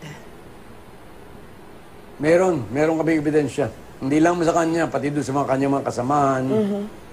Kina Ronnie Dayan. Anong klaseng ebidensya meron kaming po, sir? bank records. Bank records? Bank records. Kailan nyo po ito ilalabas, sir? Pagsagot ni Secretary De Lima, may binigyan namin sila ng up to this time na malapit nang matapos. Actually, the next hearing would be, I think, on December 21. Pagsagot niya, isasagutin namin a reply affidavit. Pag sinabi niya wala siyang natatanggap, then sasabihin namin, may natanggap ka, ganito. Sige po, sir. Kaya lang kami nahuli. And this is one of the reasons why na-delay ang NBI filing was because as I've told in my previous press cons or previous statements, being a lawyer, a litigator for the past 44 years, 45 years, hindi ako nagpa-file ng hausyaw na kaso. Ang gusto ko, airtight. Ang problema namin is that we have made some difficulties. There's some parang nagkakaroon ng stonewalling doon sa aming request sa AMLA, doon sa mga accounts na hinihingi namin sa kanila. Merong isang instance dyan sa Bilibid inmates. After the galugad on December 15, 2014, nag-request na gagad ang NBI on June 8, 2015 or 22 months ago. Hanggang ngayon, after 22 months, walang ginawa ang AMLA. Hindi nila, and up to now, although sumagot sila partially, hindi pa nila nakukumpleto. So because of this, nagtanong ako, but this might not be the reason. But I found out that the second, yung highest officer sa AMLA, yung executive director, was a fraternity brother ni Secretary De Lima. At yung head ng investigation ay fraternity brother din ni Secretary De Lima. So, ako'y nagdududa na. As a matter of fact, I am having this investigated by the NBI if there is already criminal negligence on the part of some AMLA people. Okay. Meron po ba kayong time frame sa paglalabas po ng warrant of arrest against the senator? Hindi po kami ang maglalabas ng warrant of arrest. As a matter of fact, ang aming job lamang po dito ay para malaman ng publiko, hindi po kami maaaring maglabas ng warrant of arrest sapagkat only courts could issue the warrant. Ngayon po, dito sa preliminary investigation ni Secretary De Lima, mayroon pong concurrent jurisdiction ang Department of Justice and the Ombudsman. Pwede pong i-file ng mga complainant ang kanilang kaso sa Department of Justice, sa DOJ or sa Ombudsman. Ang pinili po nitong nung iba itong dito i-file sa amin sa Ombudsman, 4 po ito. Yung BACC case, yung case in the Director Lasala, itong sa NBI, 4 po itong mga naka-file sa amin. So, ang mangyari po dito ay ang Ombudsman ang may primary jurisdiction. Sapagkat siguro matatanda ninyo yung sinabi ni Ombudsman Conchita Morales na after the hearing sa Congress where we presented several or many inmates and other witnesses, sinabi niya, I am not going to probe Secretary De Lima. Di ba? Sinabi niya. Because this, yung mga sinasabi nitong mga ito are mere allegations. Okay. So, because of that, hindi ayaw mag-investigate ng Ombudsman, dito nag-file sa DOJ yung mga tao. Ngayon, meron po tayong proseso na sinisunod dito. At alam kong marami na ang naiinip sa inyo. Pero alam po ninyo,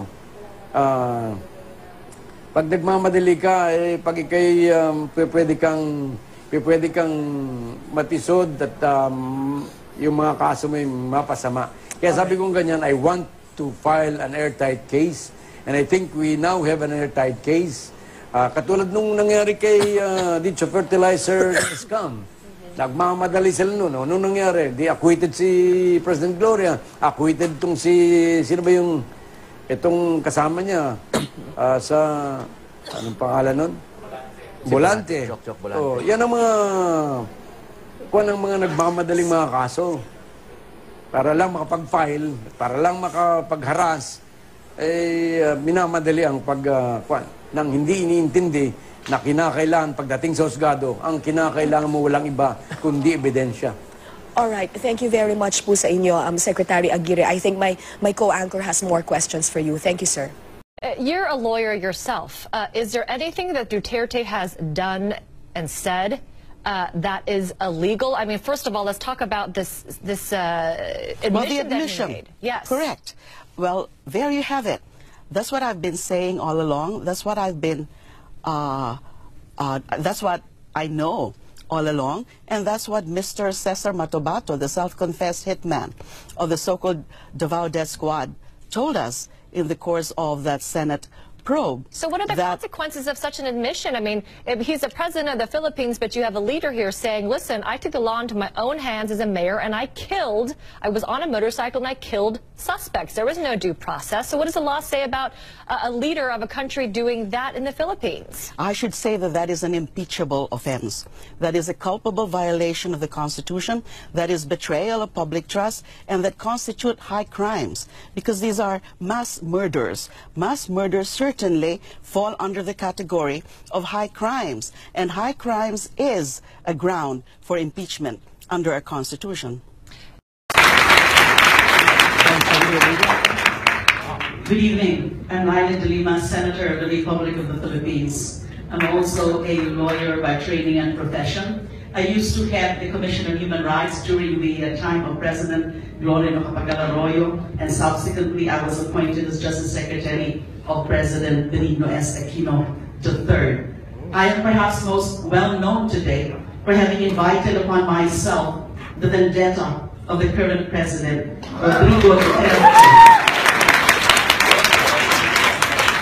First, when I investigated the rampant killings in his city, Davao City, attributed to the so-called Davao Death Squad, and now as a senator, I initiated a Senate inquiry into the spate of extrajudicial killings, which targeted only, or which is targeting only, mostly poor and ordinary, small-time suspected drug pushers and drug users, and while conspicuously big-time drug pushers or drug lords are being spared or are not being allowed, or are being allowed to evade justice.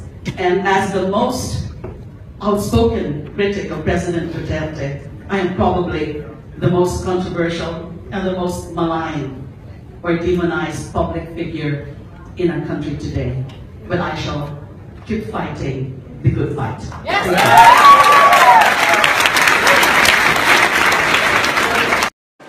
Hi, Hi, this is Pia Ontiveros, CNN Philippines. Ito po ang aming isa sa mga bahagi ng aming newsroom dito sa CNN Philippines. I'd like to update you lang, no, kasi merong mga malalaking storya sa araw na ito that we're going to be airing during our 6 p.m.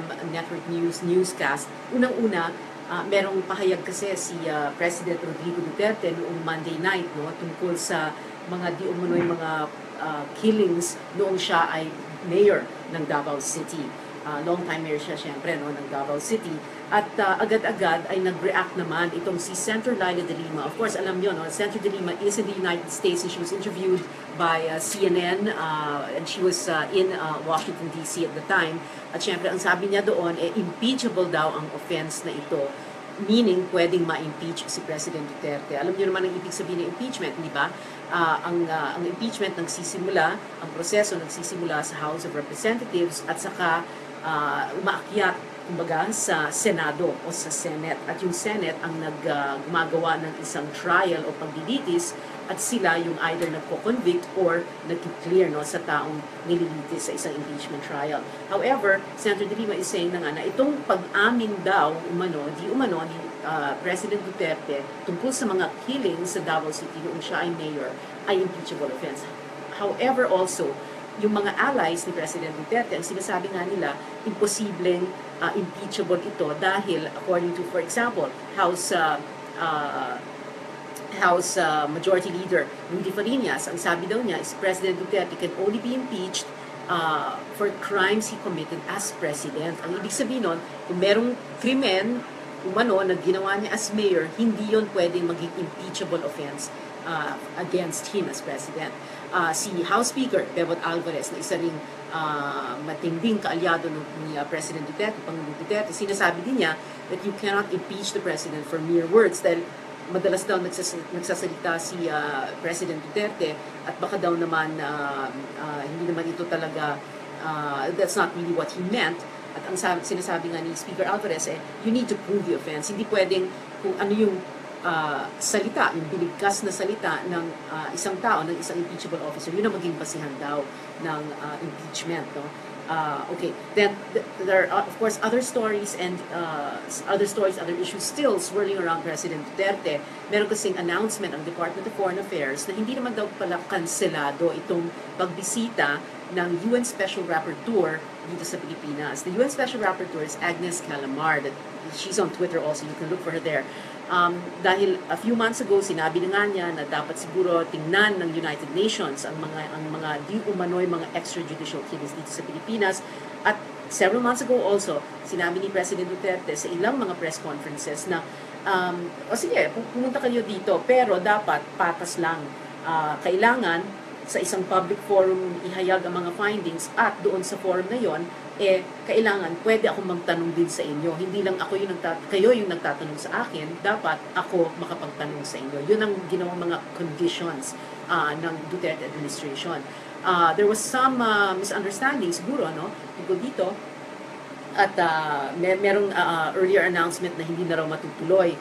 Pero sinabi na nga ni Charles Jose ng DFA na yung invitation to the UN Special Rapporteur for Human Rights, si Agnes Calamar, still stands as long as they will comply with the conditions given by the Duterte administration. Also, Secretary Perfecto Yasa ng DFA, sinabi din niya, and we quote, to paraphrase him, we have not canceled it, yung pagpunta niya, pagbisita ni Calamar, but it is up to her to agree and comply with the conditions imposed by President Duterte, who is inviting her to the Philippines. Now, meron din kaming mga light stories, syempre, no? Kasi hindi naman lahat ng bagay ay seryoso sa mundo, or hindi naman lahat ng bagay ay napaka-maselan. So, yung isang mga storya namin, very interesting, no? Merong mga top internet searches for 2016, according to Google Philippines. So, at dito natin makikita yung love ng Pinoy para sa pop culture dahil ang overall top trending search term is love yourself. Na information na yon ay naandun, na hawak niya, may kaso talaga, at dapat inilabas. Dapat i-confront natin yung witness, ikaw ba ito? Ikaw ba ito? If you're trying to get my good, such a lucky day. So ano po, sinabi rin po ni Senator Trillanes na umaga pa naman daw po, sinabi na po niya, sinadjust na po niya na magharap-harap na po. He is not the chairman. I am the chairman. Isang araw, 2 araw na andun si Matubato. Pagbibigyan naman natin yun. Eh kung sakmalin sa mga tao yun at pinagbibintangan niya, gusto ba niya yan? Siyempre, pakinggan muna natin yung mga kaside ng kabila. O tapos na, alam na namin ang side ng iba. Lahat sila sinabi, kilala namin si Matabato. Sabi niya, nasa Saman Island yan, nagdadala ng M14. Ay, nagbibigay ng pera yan, binigyan ko pa ng relo yan. Kilala nila eh, wala naman tumangin dyan eh. Ano ba gusto natin palabasin dito? Ano bang hinahabol natin? Yung kuto o yung talagang masama? Sir, ano what ba time dapat kong habulin? Sige nga, kayo magsabi. Ano ba gustong habulin ni De Lima? Si De Lima, siya ang in charge ng preso. Si De Lima, alam natin, lahat ng preso kabalyero. Hindi ko pa dinadalas yan, hindi ko pa pinupuntahan. Pupuntahan ko yan ngayon sa Blue Ribbon. Magpapaliwanag siya ngayon, bakit ng panahon niya, 6 na taon, hindi niya napigilan, mayroong mga jacuzzi, may mga pera, at nung bandang huli na lalabas, ngayon kasama pa siya ngayon. Hindi ko pinatulan na sinasabi, may sex video. Hindi ko siya pinapersonal. Diyan mismo. Marami nakakita media dyan. Niyakap ko siya, sabi ko, relax ka na, huwag masyadong init. Sagutin mo, very cogently, huwag ka magpapanik. Ganyan talaga, dumaan ako sa ganyan. Sabi, ito sukli sa akin. Sinabi ko pa, up to the last minute last night. Sabi ko, no, Senator Lacson, sabi ko, wala lang yan. Oversight lang, nakalimutan niya lang yan. Hindi importante sa akin eh. Saan ba ako nagalit kagabi? Nung binigyan ako ng note, nawala na, pinauwi ni Trillanes. Kuno. Pinalabas si Trillanes, nung lalabas na, yung NBI na report, lumabas na sila. At alam nila, basag na yung paksiw nila. So ano magiging sunod na ako? Hindi diretso pa yung Hindi na importante sa Matabato. Huhulihin na yan ng kidnapping for ransom. Huhulihin na yan. Hindi dapat pinapatulan yung mga ganyan. Ano, binabaso sa Senado? Did I say that? Did I say that? I didn't say that. I said, tutuloy ko, dahil ang hinahabol ko, yung dapat gawin. Ano ba, ilang ulit ko sinabi yan? In aid of legislation. Huwag niyong paliwalaan yung gusto niyong ipilit for a headline. I'm sorry, ha?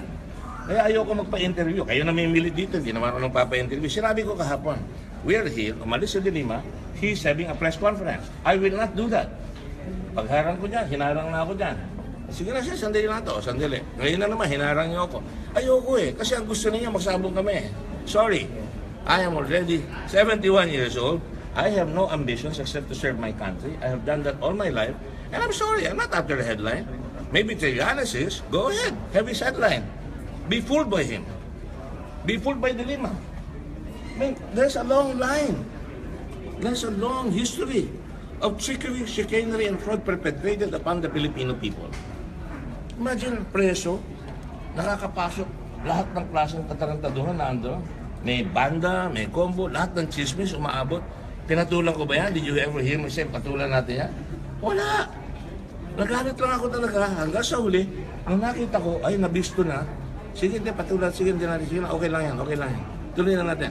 Nung lumabas, ayaw nang ipakita si Matubato, dahil bistado na, doon talaga nabasa ang paksiw.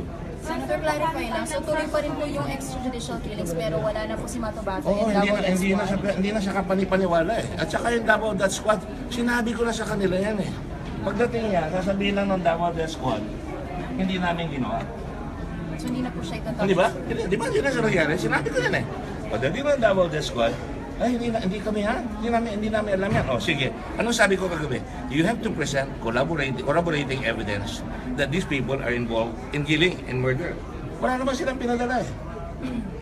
My case is not the Davao Death Squad. My case is to find out whether injustice are being perpetrated, and if there is no evidence, my case is to make sure, una, ang pulis dapat magpaliwanag ng mga extrajudicial killing na sinasabi. By the way, it's not extrajudicial killing. It is simple murder. Alright? Dapat, papakita ko sa inyo. Alam niyo, nagpupuyat kami rito. Papakita ko niya, bawat kada probinsya, alam namin ang pinatay. We took the numbers. Di ba dapat tataringan niyo ang pulis? Kung anong ginagawa mo dyan sa provincial director na yan? Namatay dyan, halimbawa sa Cebu, 82. Hindi ba dapat hulihin niyo yan? Hindi ba dapat hulihin niyo? Sabihin niyo, tigilan niyo, yung namamatay dyan, na 82, paliwanag mo, ikaw ang police chief dyan, ba't wala ka nagagawa? Yun ang pakay natin. Di ba? O dito, sa Caloocan, 62 namatay. O, paliwanag niyo bakit 62? Walang solusyon. Eh, pinagpipilitan nyo sa akin si Trillanes is inconsequential. I know his record in the Senate. And I don't want to be personal. He wants to be personal. I'm not going to be personal. I've got bigger fish to fry. Sir, magkakokos pa rin ba kayo ngayon? Oo, mag-usap namin. Hindi lang naman yan eh. Pag-usapan namin eh. Yun na. Pag-usap na kami ni... Kung masunod yung mga kasama ko, cancel na yung hearing altogether eh. Tigil na. Sabi ko, hindi pwede. Lalabas natin yung we will have to prove that this Senate is in rule of law. Kung ako hindi parehas, ano sinabi ko kahapon? Tinira ko ang presidente. Masakit yung palo ko sa kanya. Welcome to the PI. Wow, PI. Oh, di ba? Sabi ko, hindi pwedeng ganyan. At sinabi ko sa mga New York Times na lahat kayo, pakinggan nyo. May Senado rito, the government is working, we're checking on all these killings, and we're going to come out with a report. Oh, yan ba? Ibig sabihin, there is no rule of law? Oh, kung sinabi ko, exonerated lahat, wala. Eh, sabi ko kay Bato kahapon, naawa ko kay General, naawa ko na, nahiya ako eh. That's the word. Then, he stayed. At sabi ko, kinagalitan ko na siya. Dapat pinapaliwanag nyo. O ikaw, General, ikaw ang IAS. Bakit hindi pwedeng habang buhay sinesearch mo kung yun ay tama sa lugar? Ilan ba nahuli nyo? 100 out of 700 ata siya nabit. Ano ba gusto natin? Ano ba gusto natin para sa tao natin? Hindi ba yan ang gusto natin? Huwag mamamatay ang tao? Di ba gusto natin ang pulis huhulihin yung mga nagpapatay ng tao? Kung hindi nila ginagawa yun, kalaban natin ang pulis. Kung hindi ginagawa ng pulis yun, Matubato is talagang para tayong niloko lang, tinapunan tayo ng exciting. Lahat yan, nandun ako, mamatay, nagpapatay ako ng tao. Pas paniniwalaan natin, I took it with a grain of salt. I am a litigator. I'm a lawyer. I am not stupid. Maybe they think the rest of the people are stupid. Maybe they think they can fool all the people all the time. But not us, not the Senate. Saan may tutuloy? Sino pa pong imitahan natin? Ayun mga polis. Pulisya, may Oo, meron nyo. Gusto mo, kung tutuloy ko si Matubato, sasabihin ko, dadalhin ko yung nanay. Kayo naglabas sa TV niya, nakita ko lang. Sabi yan, hiningan kami ng ransom. Yung pumatay kay Macdon, hiningan kami ng ransom. Oh, trabaho na ng pulis yun, hindi ko na trabaho yun. Alright? Sir, kung insist na kung kasama niyo na i-suspend, mas marami Ay, hindi. Alam mo, dito sa Senado, yung chairman, pinagbibigyan nila. Nakita naman yung sinabi ko, tutuloy ba natin ito? Gusto ko tapusin na ito. Saan ba kayo nakakita ng Senado na 13 hours on a committee? 13 hours! The day before, doon isang araw, it was about 6.5 hours. Seryoso kami rito, hindi kami naglulukuhan. Yung ba i-reward nyo sa akin na pag-aawain nyo kami, sasabihin namin, papatulan ko si Trillanes. Hindi ko papatulan si Trillanes. He's not out there to prove the truth. He's out there for his publicity. Hindi, pahala siya. Okay sa akin. Sir, you want the hearing to continue, pati po ba dun sa DDS? Yes. Meron na kami. Wala naman na-prove eh. You all heard them. Sabi nyo, ilang pulis sabi, Sir, hindi pa naman ako pulis, paano naman ako makakapatay ng tao dyan? Sir, wala kami dyan. Sir, Matubato is based sa Samar. Actually, hindi nyo alam, tinatawagan ko si Mayor.